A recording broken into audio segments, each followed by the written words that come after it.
How to embrace quiet luxury trend, which everyone is talking about for your brand. If you're a designer or a fashion brand owner and you want to attract attention to your brand, here are the 3 principles of luxury aesthetics of quiet luxury brands. But first of all, what is the definition of quiet luxury and where it comes from? As this article from The Cut highlights, quiet luxury emphasizes high quality materials, craftsmanship, and heritage. It rejects logomania and creates a sense of exclusivity based on the intrinsic value of the product rather than external markers of wealth. Take Mark Zuckerberg's everyday uniform, which includes what looks like a regular t-shirt that is in fact a custom $300 Bruno Cucinelli t-shirt. So if you search for quiet luxury in Google, I found a list of 20-something brands that are tagged as quiet luxury. Those brands didn't really choose this definition. Most of them are known in the fashion circle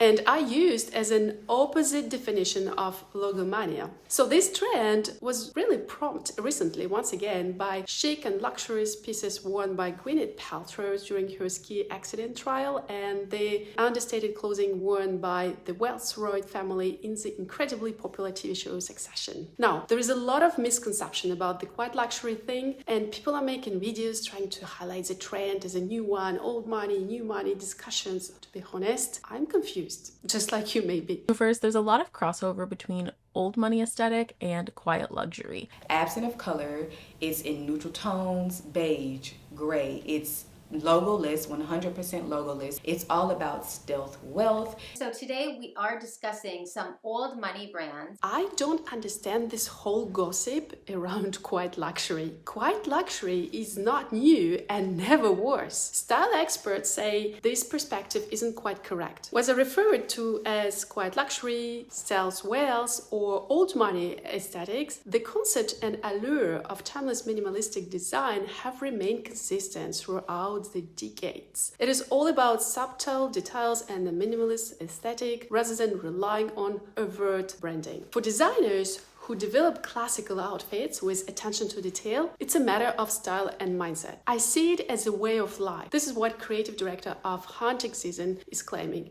It's about valuing a timeless design that is not usually influenced by trends. So quiet luxury is not a trend and some response to logomania. It's a way of living, discreet luxury, attention to detail, best materials, craftsmanship, and timeless pieces. For many decades, rich people, but also those who appreciate quality over trends, were buying from luxury, less exposed brands. Let's see what are those brands about and how can you apply the marketing strategies and tactics to make your brand stand out, buy the product, and charge higher prices. Let's take an example of The Row. It's a relatively new brand established in 2011 by sisters Olsen that was quite successful thanks to the star system and fashion shows. It's all about minimalism and luxury, high quality pieces. This brand can afford to make price so high because of the old school system when the brand was developed. The price that the end consumer pays is high, and it's not only because of the product or material and attention to detail, but also because of the network of resellers and middleman margins and also the marketing machine. Plus the fact that the brand is known and respected, the prices reflect the luxury positioning of the brand. But if you just start out your brand and you might not be able to put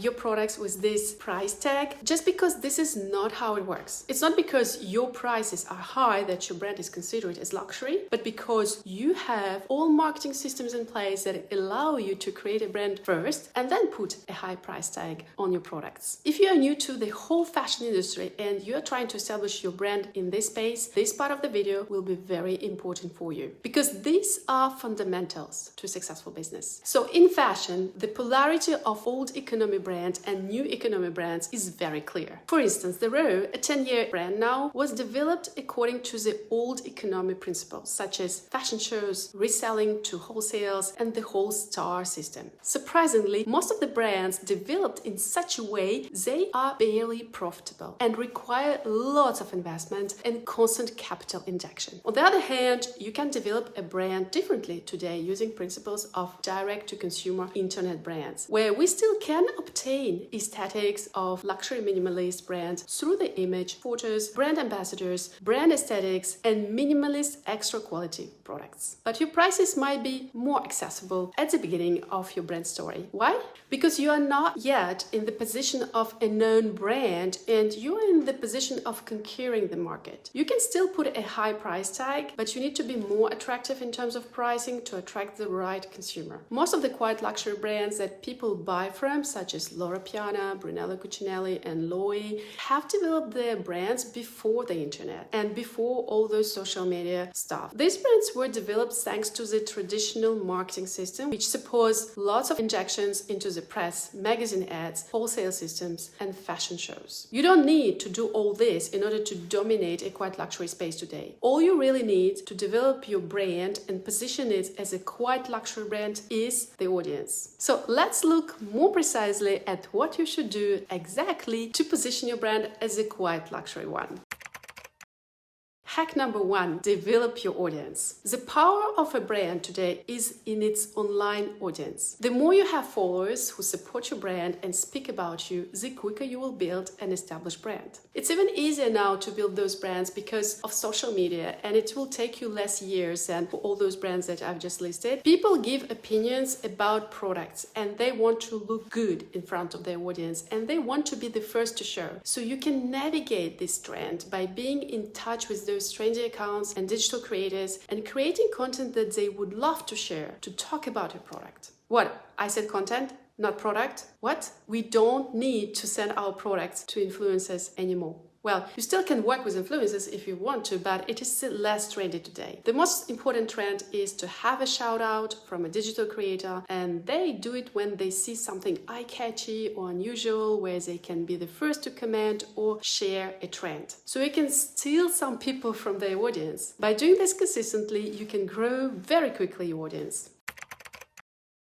Hack number 2, work on your brand aesthetic. Minimalist quality products that are timeless, that can be worn throughout the generations, should be your obsession. You should feel and smell like luxury brand in your brand image, content, and website. Just look at Goop, Gwyneth Paltrow's brand. Nothing here is shouting in terms of colors, style. Everything is classical, timeless, but the quality of the image confirms this feeling. The price tag ensures quality as well. Just look at this hand-knit wool top. It's a 100% merino wool, and the image is simple and luxurious with net-a-porter look-like aesthetics. This is something where net-a-porter was quite advanced. They invented this luxury digital aesthetics, and basically it is still valid today if you want to look like a modern luxury brand. Just to give you some hope, Goop started as a weekly newsletter that was intended for Paltrow's family and friends. Since then, it's become 200-person enterprise according to your website, and a private company which makes its own branded clothing, skincare, fragrance, vitamins and supplements and body products lines. It is already valued at $250 million according to various reports. Hack number 3, use your client's lifestyle in your content to relate to your brand. Find your customers where they are. Do they like sailing, traveling, luxury hotels, expensive restaurants? Everything in your content should reflect their lifestyle. Also, relax. You don't need expensive photo shootings to get luxury aesthetics. You can just use the premium setup and walk close to luxury shops in your clothes to show your luxury aesthetics. It can be reels for Instagram or videos for TikTok. Also, use the wave of quiet luxury to create content on how to wear quiet luxury with your brand. You can find inspiration from TikTok creators such as the New York stylist. This one made more than 1 million views, and a post from College of Style, or an animated video with trendy music featuring your brand style like this one. So guys, that's it for this video, and if you like it, show some love and just like it. And I will see you in my next one, how to market your fashion business on social media and improve your posts engagement. Guide for fashion entrepreneurs and creative brands. See you there right away.